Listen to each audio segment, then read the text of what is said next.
So ito, may Sniper 155 dito na binaba from Lalamove in L3, no? So upon checking dito maandar. So makikita natin dito yung spring niya, mali-mali yung kabit, no?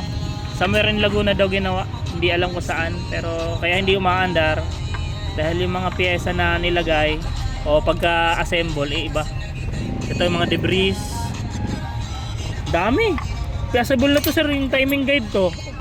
Ayan o, plastic to. Plastic.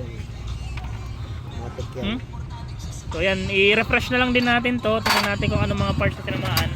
Huwag lang rocker arm kasi mahal. Pero kung tinamaan, wala tayong magagawa.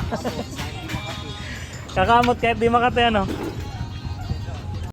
So ito na nga, yung nabaklas na yung cylinder head na laman loob.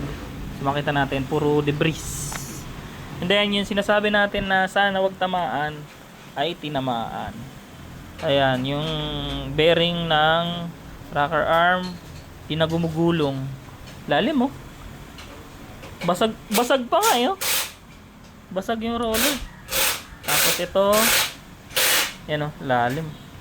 Camshaft matic tinamaan. Then lahat ng pin. So sabi ni bossing, pang bearing lang daw pinalitan. Pero nagkaganto-ganto na. So ayan. Medyo masakit na gastos. Aray ko.